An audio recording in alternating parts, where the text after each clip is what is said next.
like you lost another one.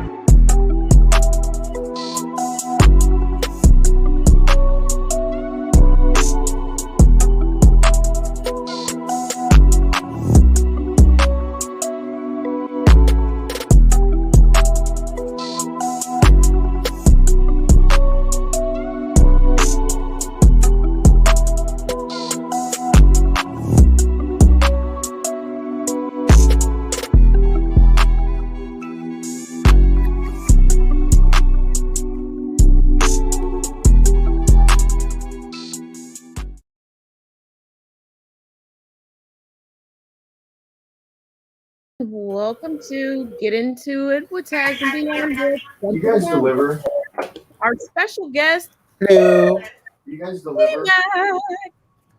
Hi. Oh, okay. So can I just interject one thing before we start? Mm-hmm.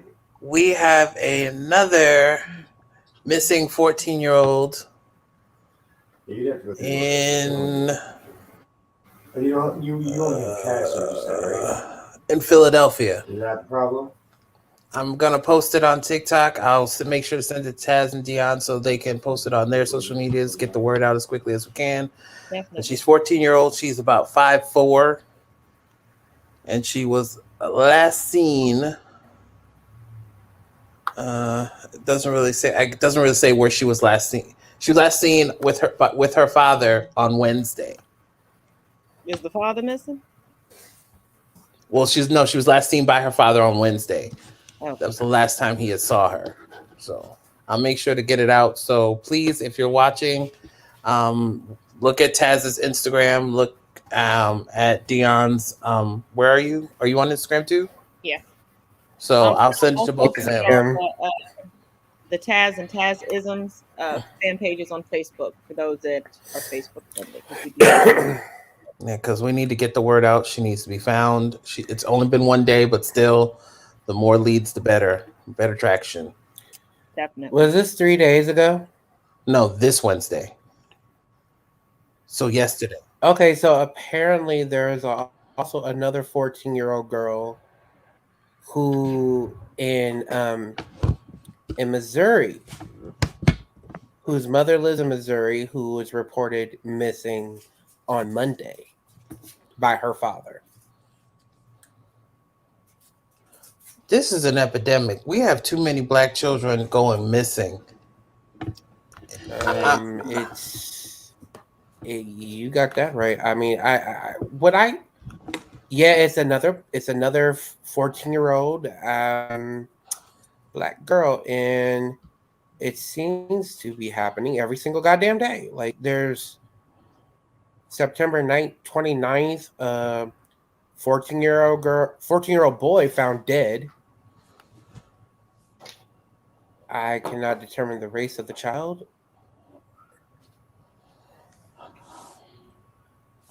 This boy was walking his dog, apparently. He disappeared last week, and he was found dead this week. The week of September 29th. I realized that was a while ago, but like it's starting to be a pattern. Why are all these children 14 years old? I posted on my page on TikTok, there was a 14-year-old, 16-year-old, and I want to say a 13. Two girls and one boy. August 14th, missing 14-year-old girl. That she was found safe. Wait.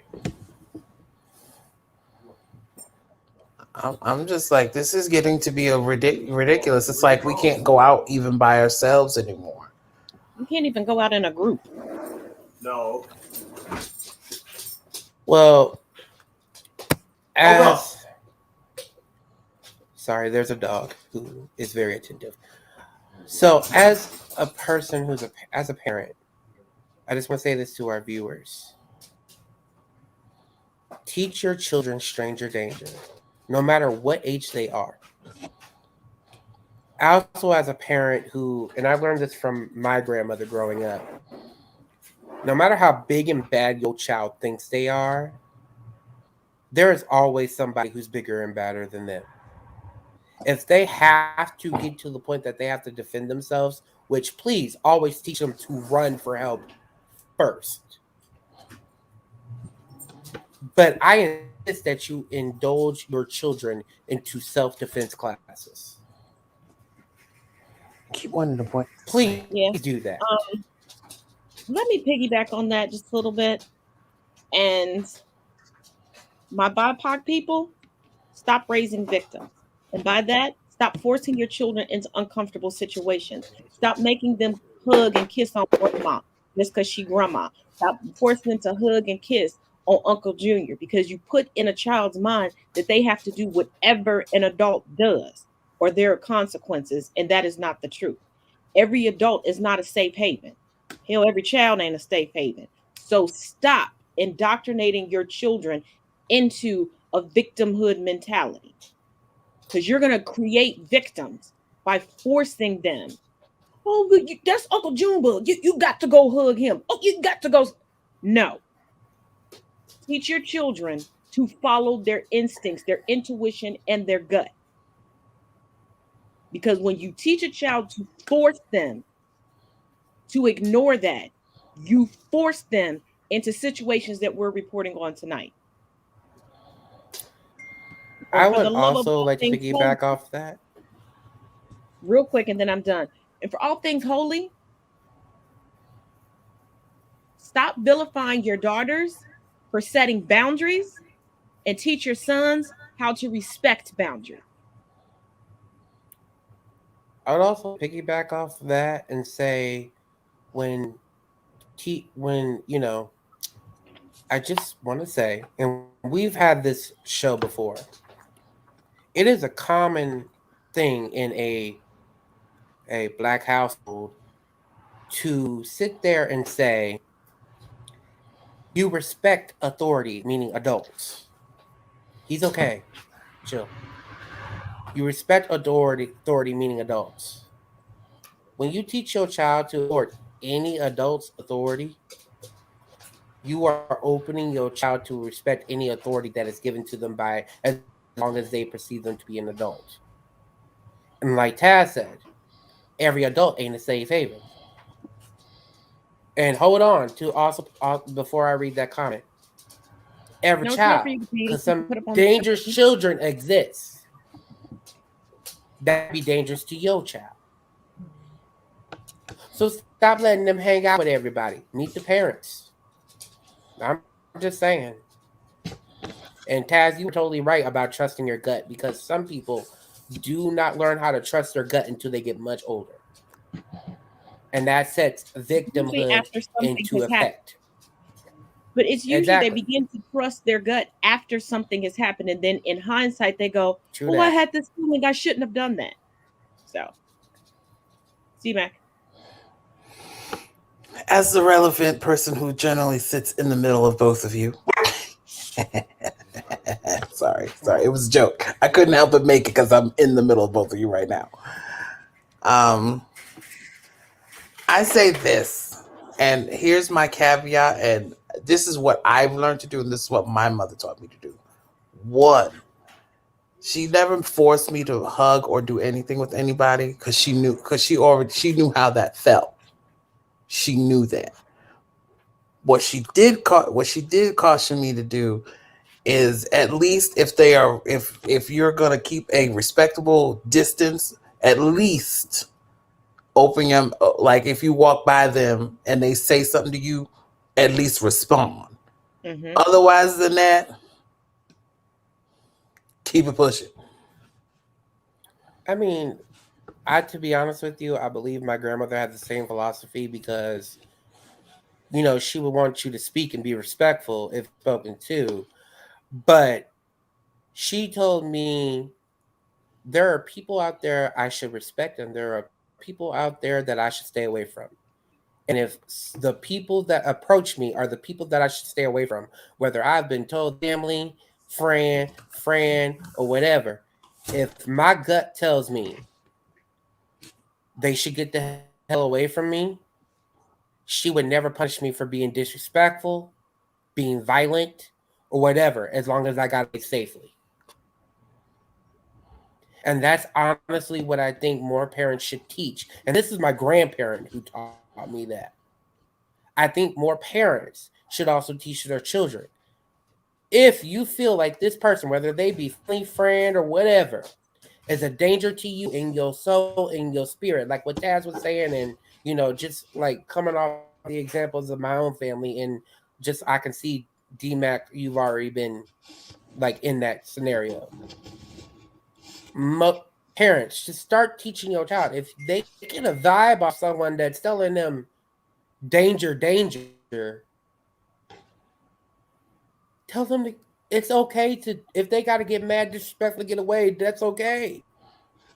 Don't set them for life where they're going to be to the point where they get into a situation where they are the lowest of the low because this person or whatever that they didn't learn how to trust their gut or didn't learn how to speak when they need to get away from did something to them. Mm-hmm.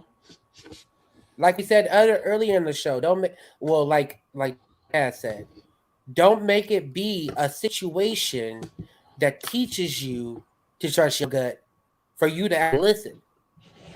Parents learn to teach your child that a gut is something that keeps you alive. It's also a human instinct. Let's not forget that. So if you teach your child not to trust their own human instinct, like what are you doing? Like Taz said, once again, you are raising a victim. Stop doing it.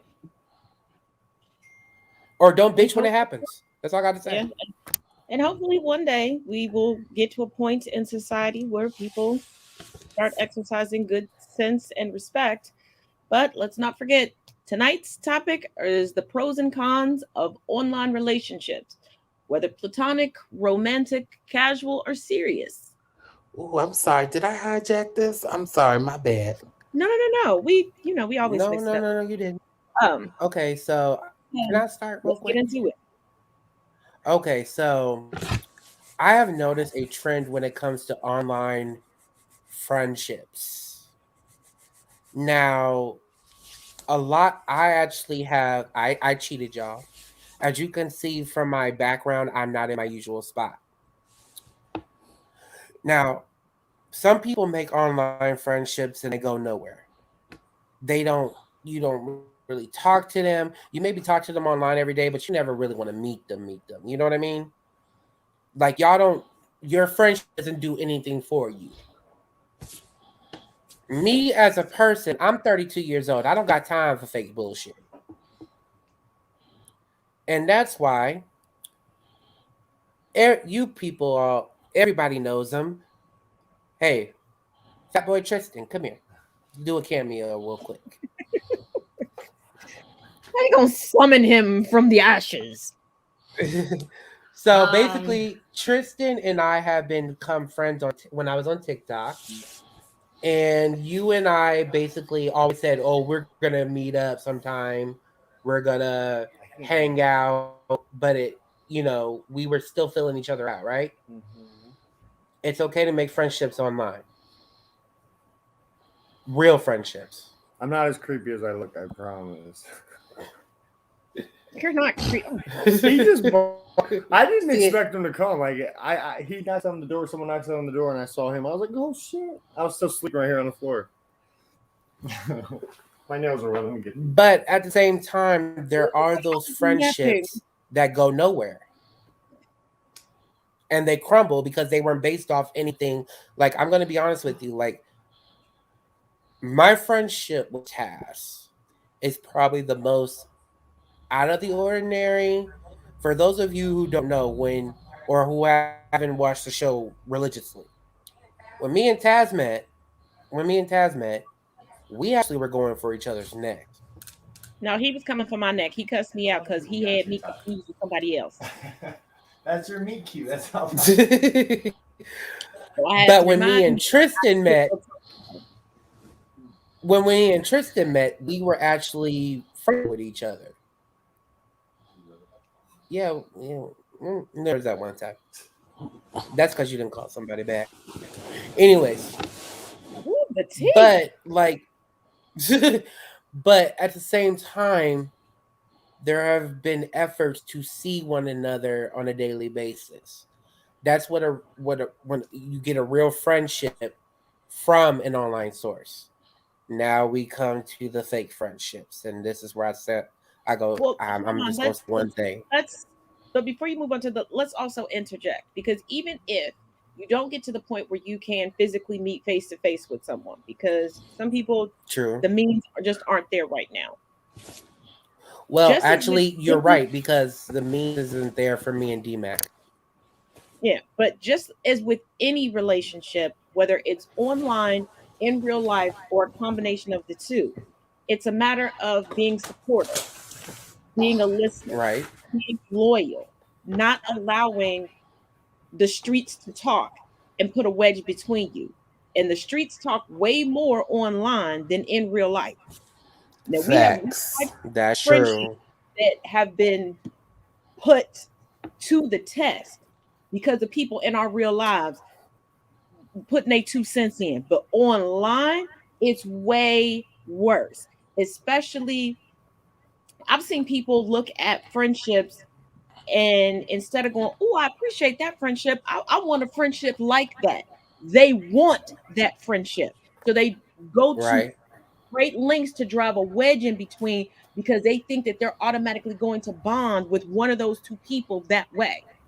It's a lot harder to sustain a healthy online friendship or relationship than it is one in real life. Because in real life, you can shut everything off and say screw it. Online, Well, you cut actually, off your I think we plan. would get more into this if I just asked Tristan a question. Tristan, do you mind? No, go ahead. What's up? Okay. I'm gonna take my headset out real quick just so we can ask the question.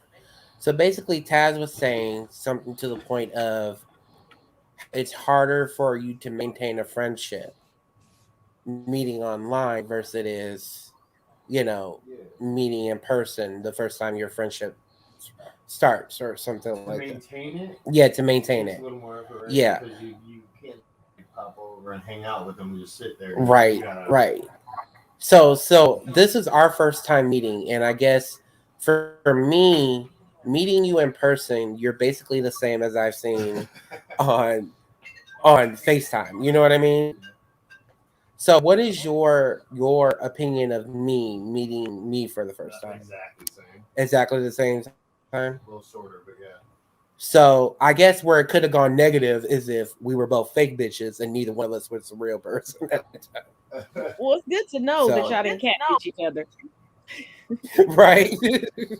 But also it can be hard because as human beings, we're kind of set up, and I know a lot of people, we all individually joke about it like, oh, we're not people persons, oh, I don't mind time alone, but we're set up to socialize, to be able to reach out and touch someone when you're having a bad day, to be able to get a hug from your significant other or maybe one from your friend, to be able to be like, you know what, come over and let's watch a movie on Netflix.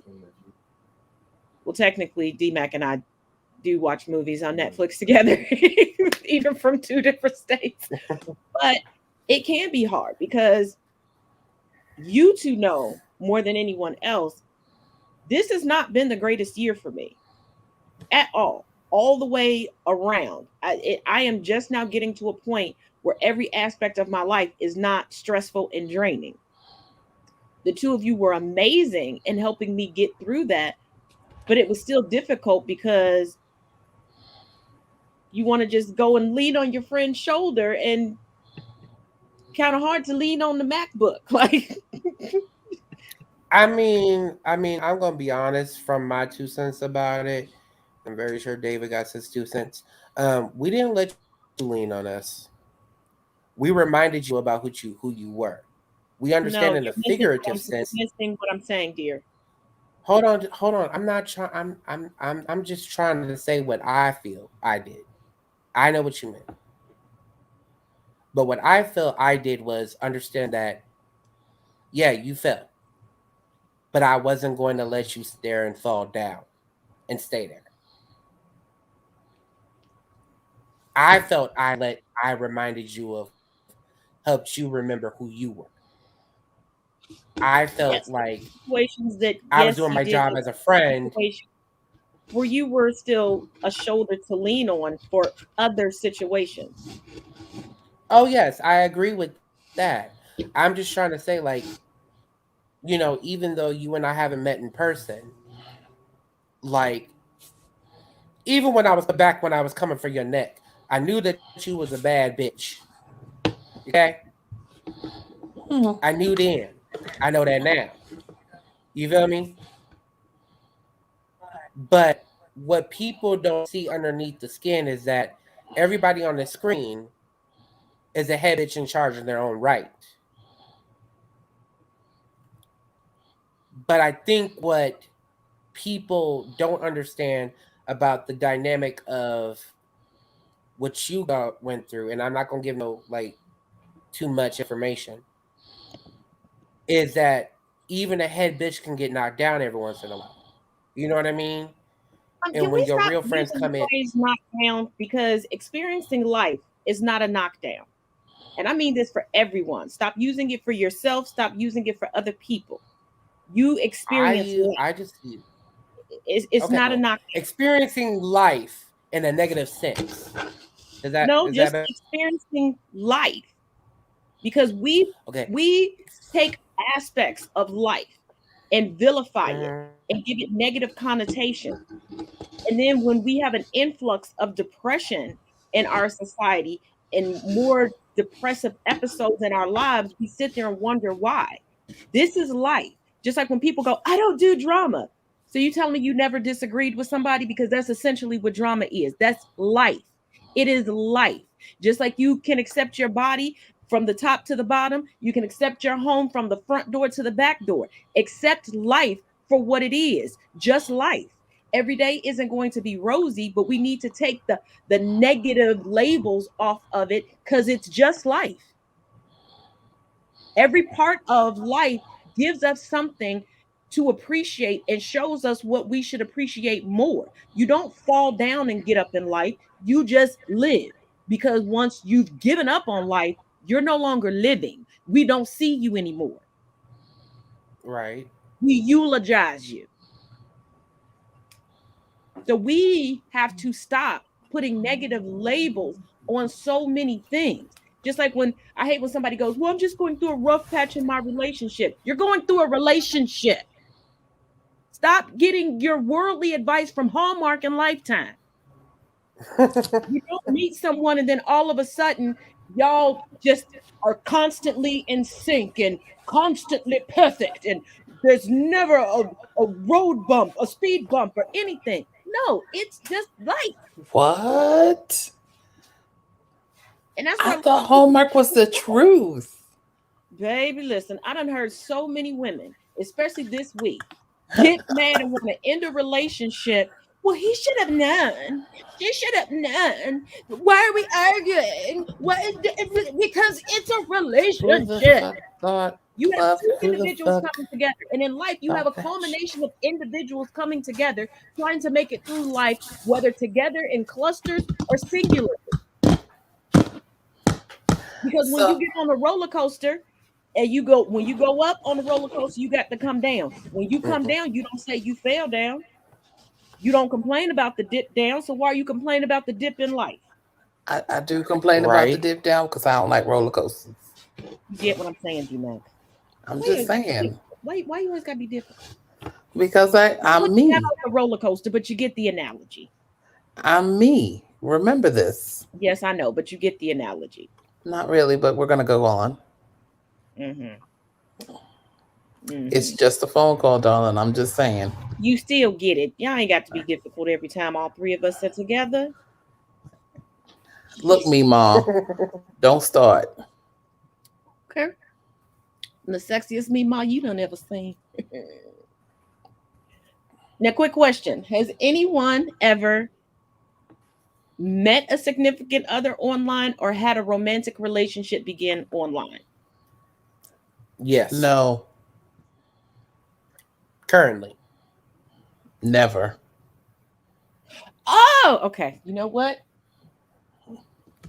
I got it. I had a loose brain because I was like, wait, it's been a long day.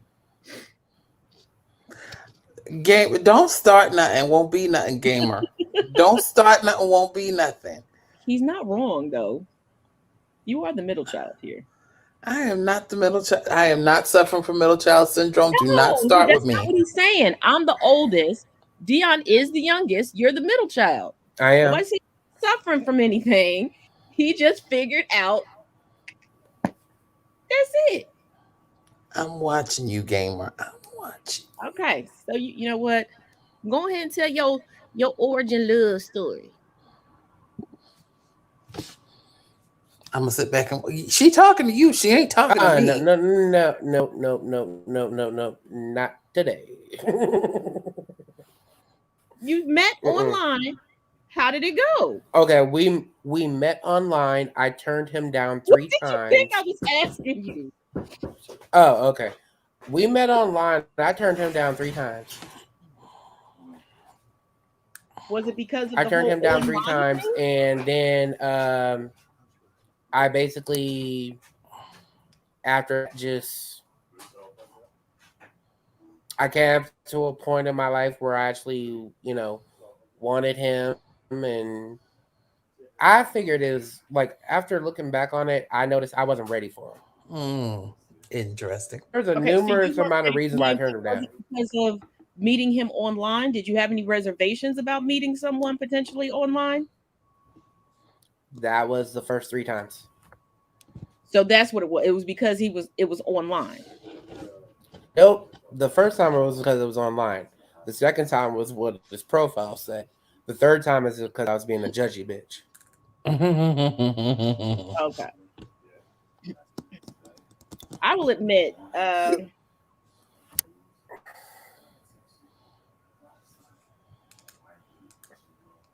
had 2 relationships that began online. But I've made a lot more really great business connections and met some really amazing people and made some friends online. Now, for me, it's a little bit different, and I like my current situation ship. If it wasn't for one of my brothers sitting next to me when he reached out to me, I wouldn't have done it. Because being a woman, the way we tend to get approached online, people are way too comfortable. A lot of times, I don't even want to open the DM. And there have been people who have commented under posts of mine, like, "Hey, I'm reaching out to you. I think you can help me with something." And I'm like, "Okay, sweetie, I'm sorry. I saw your DM, but I didn't know if I was gonna have to come out the bag on you, because you never know." Right, that part.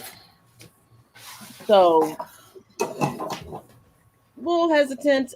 Plus, I am old enough to recall. We can't see your face, baby.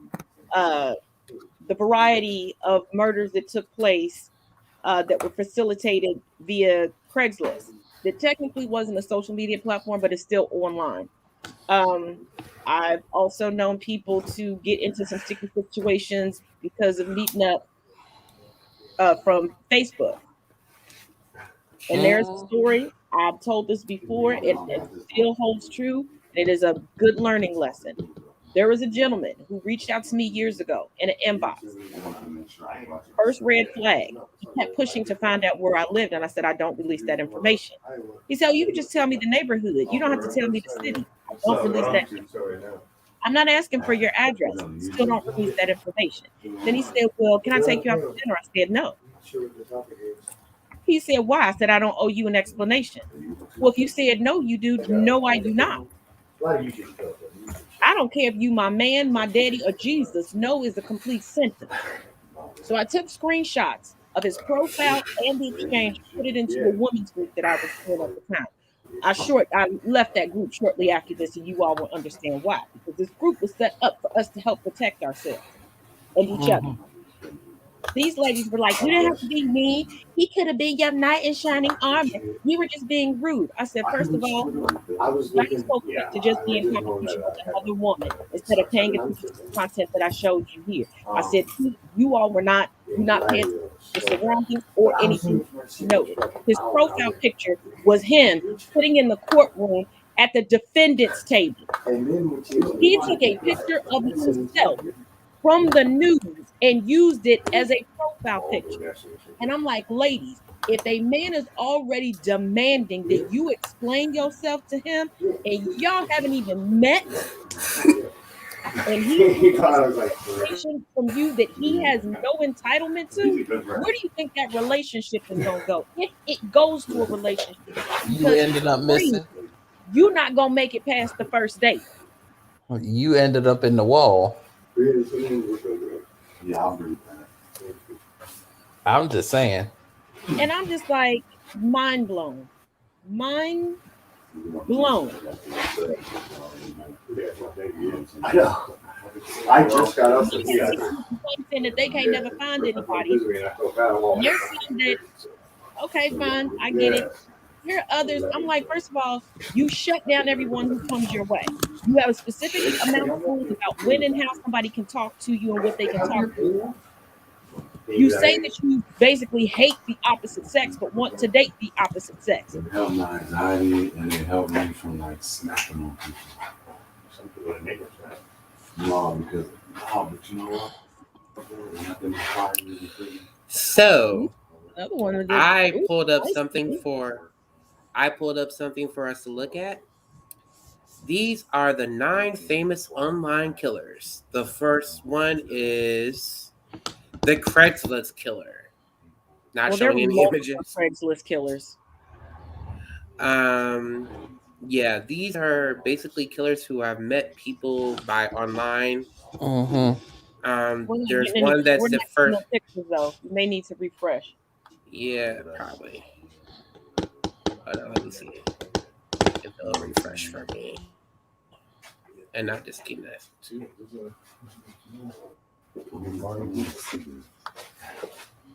I have a slow connection. I'm sorry. I'm online. Yeah, it's I'm a filming. YouTube channel. I'm filming. He wants to see. Oh, okay. Oh, okay. He wanted to see the channel. Oh, okay. We're not directly on the channel. It's on YouTube. It's like when you go to YouTube and you see like it's just like a bunch of. Yeah, can my son be into that shit? So. Okay, so yeah, it's not gonna refresh, guys. But there. I didn't know he was getting. Taz, would I be able to send you the link and then you pull it up? Hello. Yeah, that should work. Y'all are live, right? Y'all live? Yes, we're live. So you're fucking on my demo. You spend this time consistent. Okay. Pull that up. Stop sharing. It's not refreshing on my end either. Yeah, I'm starting to think it's a bogus website. It might just be the link. Yeah, it could be. I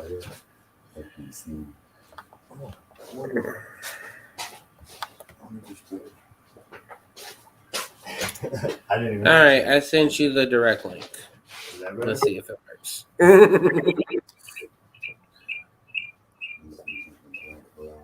It's the corner. Okay. Him too. No, he doesn't have his screen. This is my phone.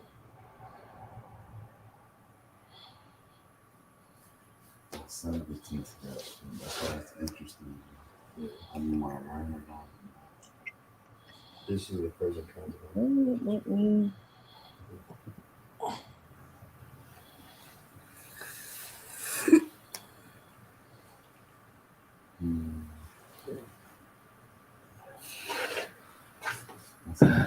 Oh, it's just a bad link. It's not going to show us the picture, period. I hit you up. All right, thanks, man. All right.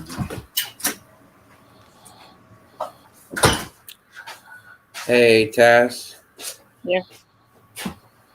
I do have to cut my camera early. It's a code, Dion.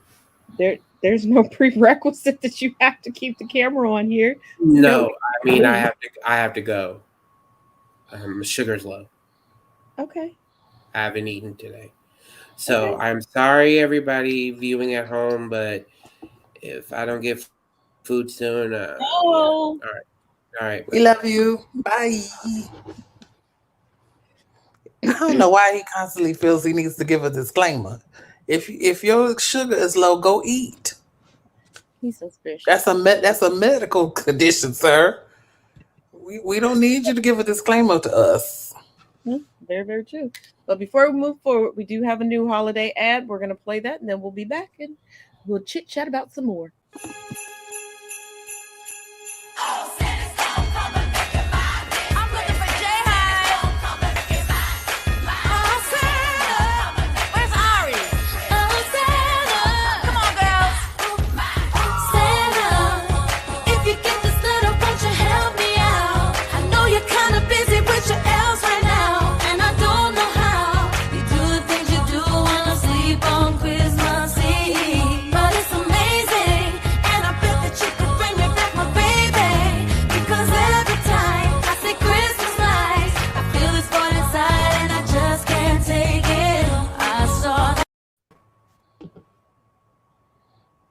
Forget free shipping with promo code season21. Pretty simple to remember. Oh, quick update on the trials. First, starting with the McMichael trial, which is dealing with the three gentlemen that were responsible for the murder of Ahmaud Arbery.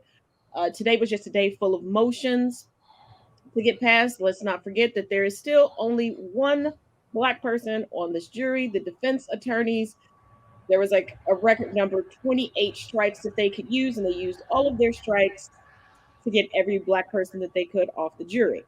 In the Kyle Rittenhouse trial, there was two of the witnesses today were hostile witnesses for the prosecution. One was a journalist who, a few days after the incident, did an interview with Tucker Carlson. Those of you that may not be familiar with who Tucker Carlson is, he's like the head conspiracy theorist, disinformation guru of Fox News. And this gentleman was just combative, but his testimony really wasn't anything that like garnered that much attention. What is the next gentleman who basically got caught today. I'm not even going to say basically, got caught today on the stand lying to the point where the prosecution had to read to him the statement he gave to the FBI. It also came out that this gentleman originally claimed that he did not know who Kyle Rittenhouse was when he had spent the entire evening basically side by side with Kyle right after the shootings took place.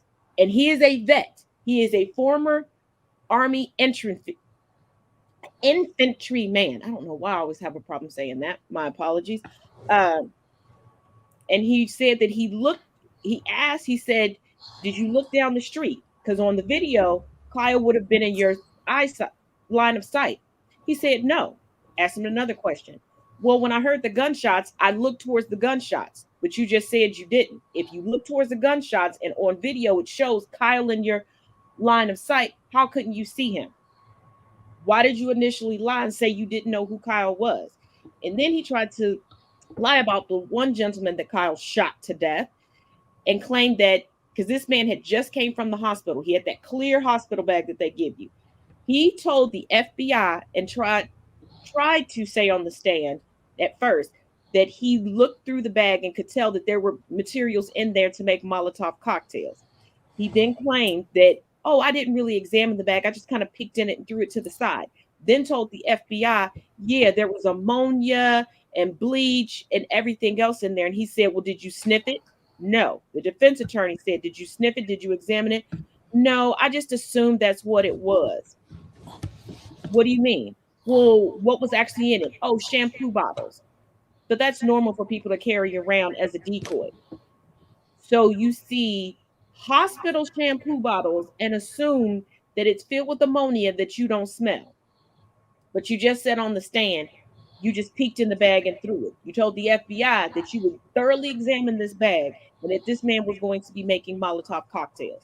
He lied his butt off. He did everything he could possibly try to do to paint a picture of Kyle being, oh, woe is me. He needed to defend himself.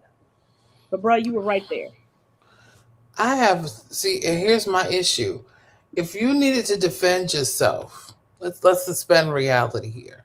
If you needed to defend yourself and you have a rifle and the person has a hospital bag, I don't see how a hospital bag is going to honestly hurt you. I really don't. I don't see how the hospital bag is supposed to make such a dent in anything that you're carrying. Because as far as I'm concerned, sir, you literally let this man walk up and shoot 3 people. 2 of them are dead. They are not here anymore. They are no longer in existence. But you decided to come out your mouth and say, oh, these people were hostile people. And as far as I'm concerned, I don't even know why the judge has not recused himself from this trial, because it's already evident that he's gunning for that he wants this kid to get off. And that's my problem I have a problem with that. The prosecutor earlier, it was like, so exactly how much longer are you gonna question this witness? And the prosecutor was taken aback by me altogether or about this particular line, because this witness, you could tell, was lying and trying to set a narrative for the jury that I'm assuming, because of how the prosecution was setting things up and how kind of shook the defense was today, that further down the line, we're going to see evidence and hear testimony debunking what this witness said today. Because he's like, well, Rosenbaum, the guy with the hospital bag that was killed, he was with a guy that, I know they were together and they were talking. And he's like, did you ever see them talk to each other? Well, no, I never saw them talk to each other, but they were like standing close to each other. But did you see them talk to each other? No. And the guy had a handgun, not Rosenbaum, this other guy, and he had it pointed to the ground and he had his finger on the trigger. And the prosecutor was like, but you have an AR rifle and your finger's on the trigger and you have a Glock. Who is more intimidating here? You're claiming that these people were intimidating towards you, but they weren't. No one said anything to him. No one did anything. He decided he was going to paint the victims of Kyle Rittenhouse as being aggressors that night. And he was trying his darndest to do so.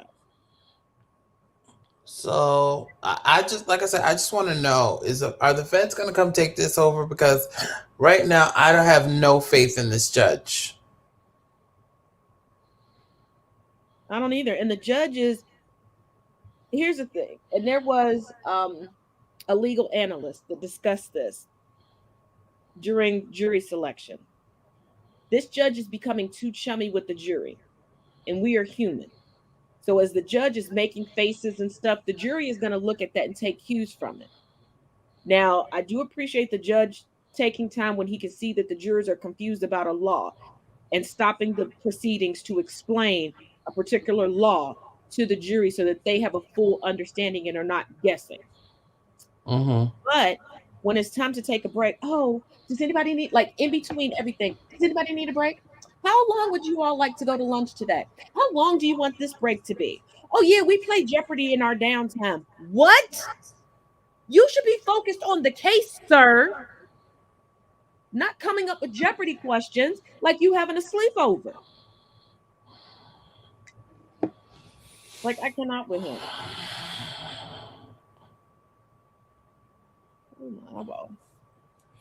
I just say this, and see, then people wonder why we as people of color do not trust this system at all. because it is seriously skewed in the essence of that anybody who's can get away with anything, even if they shoot another, it doesn't matter. Oh yeah, because they're trying to vilify me. Oh, and speaking of which, I forgot in the Michael's case, the update. There was one. The jury has not been sworn in yet. There was one jury member that was stricken. It was due to health issues. Evidently, her health issues were a lot more severe. Uh, but she disclosed that in the beginning, and I don't know why they wanted to seat her on the jury. So one of the alternates will be seated.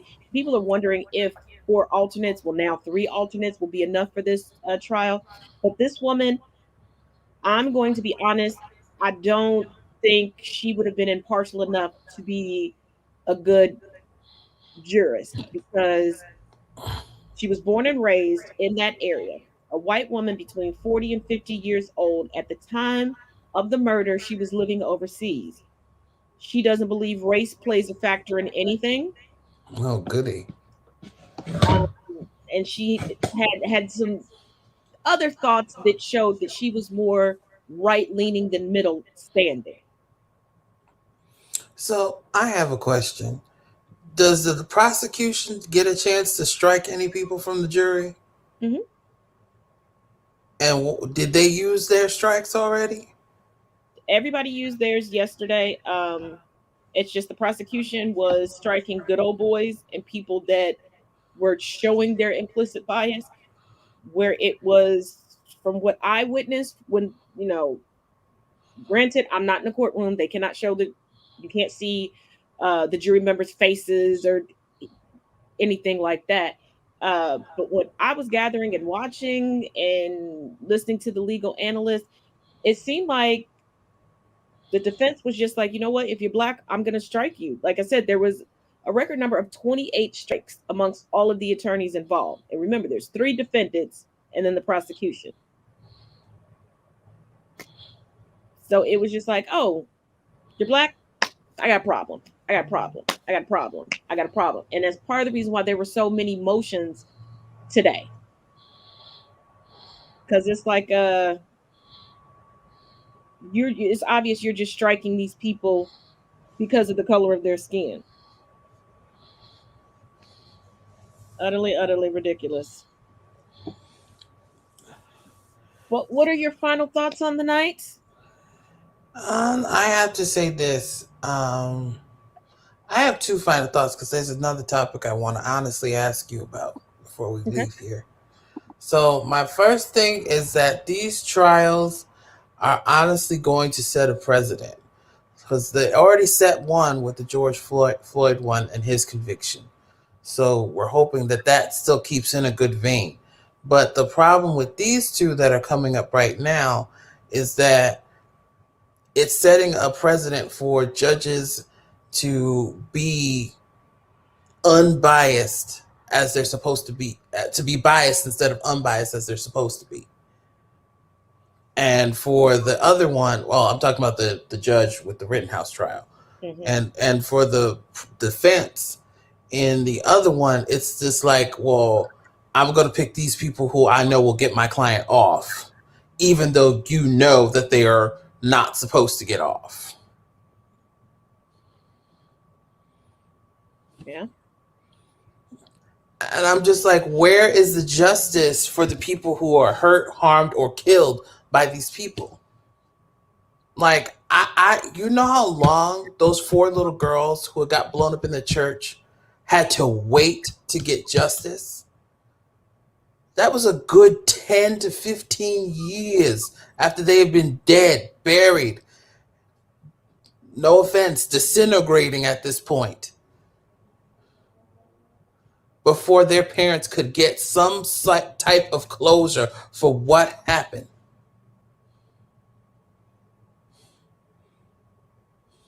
Yeah. And I'm just like, and to be honest, I get tired. I get really, the Steal Amazing D's thing from her TikTok. I get so tired of these people, especially peach people, and that's what we're going to refer to them as of right now, because I don't have anything else I can call you right now, because things I want to call you, I can't, because we're on YouTube. It irks me that y'all sit there and say, like with the George Floyd family or any of the other families who have sued the city and the city has given them money. Oh, well, why did the city give them money? Because they don't want to literally have a court hearing to air out the dirty laundry. Mm-hmm. Because can you imagine if the city actually did not give them anything, just to keep, quote unquote, push them behind the rug and keep it pushing, and that they actually took this to court? The amount of dirty laundry that has been swept under the rug would have to be dug up, and the defense attorney would not hold back. Let's not forget, the United States itself was just indicted and convicted of 5 counts of genocide. The things that y'all say, and by y'all, I mean, don't happen in this country. Explain that conviction. For those that missed it last night, I still got it. I still got it. Y'all know me, because I printed it out. Because Google is trying hard to scrub this from these streets.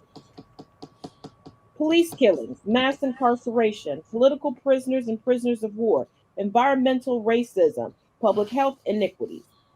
Yep. And one of the jurists was quoted as describing mass incarceration within the United States as being like a counterintelligence program on steroids. So here's the thing. We're going to give you guys some homework. And this will be one of the only times we give you some homework. There are 2 shows. Yes, 2 shows. If you have not seen them, I advise you to watch them and listen thoroughly to what they're saying to you. They're both on Netflix. If you have somebody who has a Netflix account and can do more than one TV or television at a time, just ask them, can you borrow their password for a day or so? The first one is called 13th. It's a documentary written by directed by Ava DuVernay. It lays out exactly what happened from the end of the Civil War into at least, I want to say, 2016. Mm-hmm. And the second one is The Innocent Files, also on Netflix. These, I haven't finished The Innocent Files. I'm still going through it. It's a process. I can't watch all of it at once, as much as I would love to. It's a lot. I'm still on TikTok on my main account. I put up clips from The Innocence File for some people, because there were a lot of people who it was difficult to watch. So, I caution you, if you've seen. Oh, one more thing. I'm sorry, one more. So it's 3 shows. Another one is When They See Us, also by Ava DuVernay. It literally lays out the system as it stands right now, how they don't see children, especially BIPOC children, as children. mm-hmm. It's like once the 2 years old has passed, they're considered grown adults. We never get to be children. They never get to grow up. So the other thing I wanted to talk to you about, you. Mm-hmm. Well, you. There we go. That way. Is we have a prevailing thing happening on TikTok more and more, and these snow bunnies are getting more and more prevalent. Okay, fill me in. I'm just like, if you are that jealous that you feel that you need to darken your skin to get a man, or you have to act a certain way to get a black man or a man of color. Yeah, I know where you're going with this. And I saw something today that I think will answer that question. Hold on, let me get to the right data. And I'm just like, if that's what you choose to do because you feel that that makes you more beautiful, I'm going to say, please stop. Um, hold on. Hopefully you all will be able to hear this. But I believe this video will answer your question. So stitch this and tell me something that white people aren't ready to hear. White women don't have any internal power. They wield the power of the men around them, their husbands, their fathers, their sons. White women didn't have autonomy for a long time, so we were taught to sexually exploit ourselves and emotionally manipulate those around us in order to do the things we wanted to. White women do not teach their daughters about internal power. It is not something that is passed on. And due to that fact, white women are intimidated by and jealous of the divine feminine within the indigenous and Black communities and the internal power that that brings with them. It's one of the reasons that white women are clamoring to appropriate looks and lifestyles that they have been oppressing for centuries. It's also one of the reasons that white women tears are what they are. And the angry Black woman trope works. It makes the white woman the victim, and it covers up the Black woman's power as unjustified anger. I said what I said. So stitch this.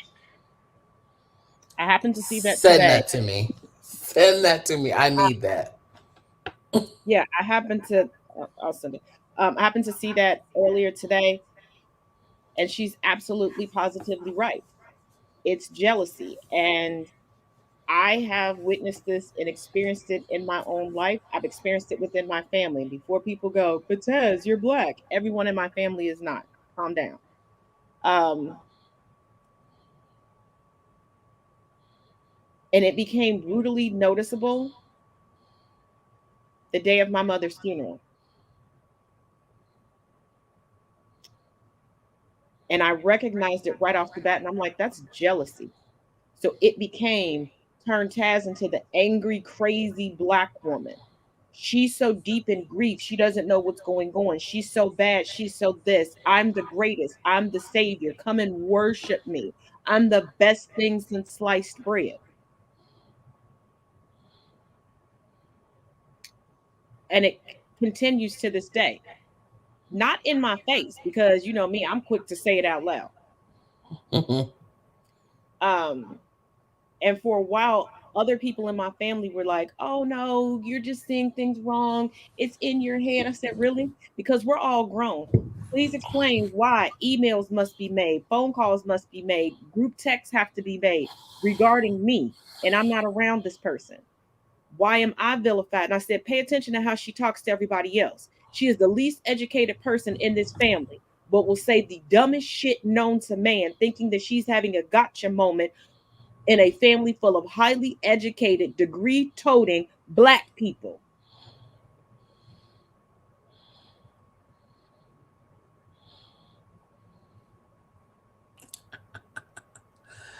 I just feel, I'm just like, it just irks me. And then we, but see, then we have on the flip side where you got Black men, and I'm sorry, I am sorry, but I'm gonna call it out as I see it. You got these Black men, because you didn't measure up to what the Black woman was looking for. Y'all sit there and y'all literally just throw her underneath the bus because she didn't want you. Well, did you ever honestly think that you need to pull yourself up, sir? Don't ask a woman to bring herself down to your level, and she's doing and mm-mm. She, my mother has always told me something, and and this is what we need to do. If you're not able to keep this woman in what she's already been in, or take her to something better, leave her alone. It's And that simple. ladies, real quick, because this is going to be my final thought. Learn from my mistake. Twice. And yes, it was 2 times too many. Twice. I downplayed myself to boost a Black man's ego because I was the breadwinner. I had more of a disposable income than him. So I stopped getting my nails done. I stopped going to, because y'all know how much your girl liked to switch up her style, and stop doing certain stuff.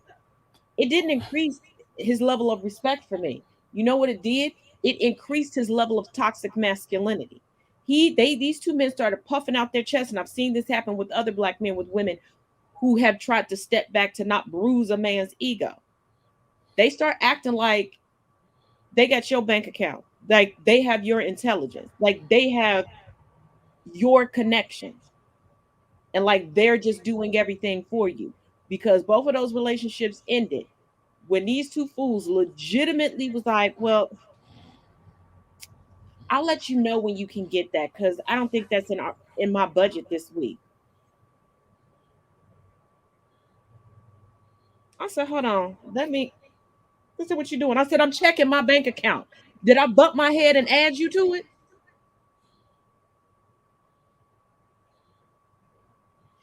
But final thoughts, dear.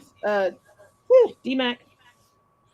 I just say this: if you feel you have the need to impersonate something to get something, it's not real. It'll never be real. It'll always be fake. It'll always be a copy. It'll always be a duplicate.